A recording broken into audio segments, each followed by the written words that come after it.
विजु जनता दल राज्य सभापति ओडिशावासी आशा भरोसा प्रति 4.5 कोटी लोक हृदय स्पंदन प्रियता नवीन पट्टनायक आह्वान क्रमे आज विजु जनता दल टांगी सालेपुर निर्वाचन मंडल जनसंपर्क पदयात्रा आज शुक्रवार मधुसूदन दास जन्मपीठ सत्यामपुर ठार आरंभ करा जाई गोपीनाथपुर रामेश्वर शेष कराई आज नांदल पंचायत सौदी पंचायत पदयात्रा अनुष्ठित हम। ये पदयात्रा आप देखिथे बहु संख्यार मुरब्बी मैंने विजु जनता दल समर्थक मैंने महिला माने युव छात्र कृषक संघ मैंने सामिल होते। ये स्पष्ट भाव प्रमाणित होची नवीन पट्टनायक प्रति विजु जनता लोकंर जो भल पाइबा जो स्नेह सहित आशीर्वाद रही लक्ष्य अभिमुख्य होची जे नवीन बाबू नेतृत्व 24 वर्षर जो सरकार आम था जो विकासमूलक कार्य करता ये कथा लोक अवगत करने सहित वर्तमान राज्य में जो भारतीय जनता पार्टी मोहन सरकार जो भाव में मान को मिछ प्रतिश्रुति दे सरकार आसला गोटे प्रतिश्रुति पालन करना कही रखा चाहे आपण मानू से कहते आम निर्वाचित हेले प्रत्येक महिला को 2 वर्ष भितर 50,000 टंका देवु कले कौन जे मात्र 5,000 टंका दे महिला मान भंडे देवे कहले आम सरकार को आसिले 300 यूनिट विद्युत बिल छाड़ करूँ गोटे यूनिट विद्युत बिल छाड़ कले ना कही कौन ना मदमुक्त ओडिशा आम करूँ तो मदर आज बंधा घरे बस लोक ऑनलाइन मद पीवाई सुजोग सृष्टि करते कौन जे प्रत्येक बार्धक्य विधवा भत्ता मान आम 3,000 टंका प्रदान करूँ कले कौन 80 वर्षर बार्धक्य भत्ता पाते लोक 3,500 कर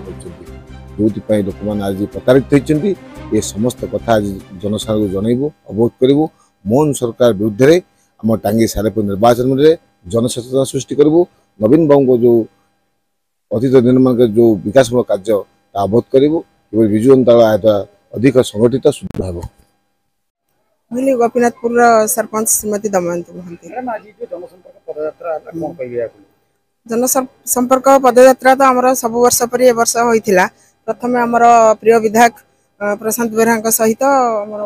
मधुबाबू जन्मपीठ आरंभ हो सतमपुर पंचायत प्रति ग्राम दे गोपीनाथपुर पंचायत दे रामेश्वर पंचायत 3टी जांक पंचायत रे आमर जनसंपर्क पदयात्रा बहुत सफल भाव में भला समाप्त। प्रभेद तो जो माने भी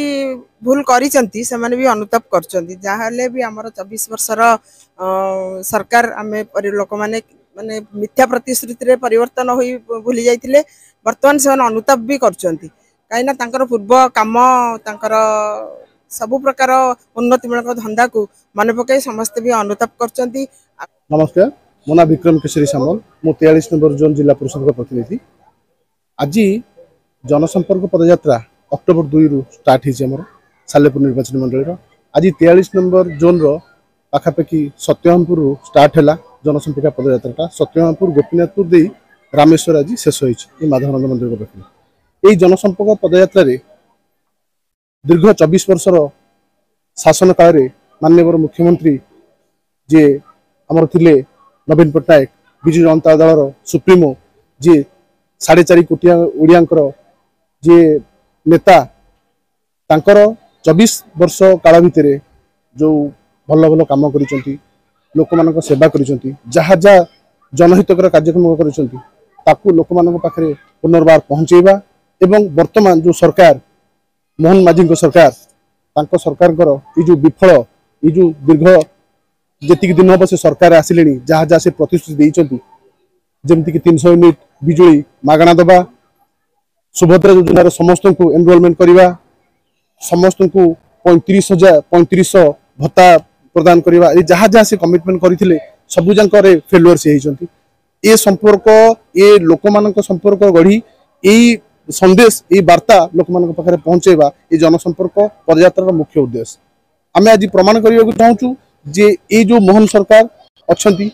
सपारग सरकार ये सरकार जहाँ प्रतिश्रुति दे जीति से सबुजाक मिथ्या भंडामी ये केवल लोक को भुआ बुलेवा छड़ा किसी नहीं।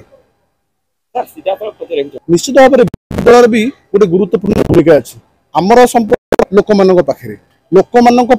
आम शासक दल में थिला बेले भी लोक मान सेवा करूँ विरोधी दल थिला बेले भी लोक मान ठिया लोकहितकर काम जी बाधा दब ताकू आम विरोध करने कथा करूँ ए किसी गुरुत्वपूर्ण कथा नुह विरोधी दल ही विरोधी दल भूमिका ग्रहण करें आम भी लोक मान पाखे रही आवश्यकता अच्छी लोक मान हित कर आवश्यकता अच्छी 4.5 कोटी जो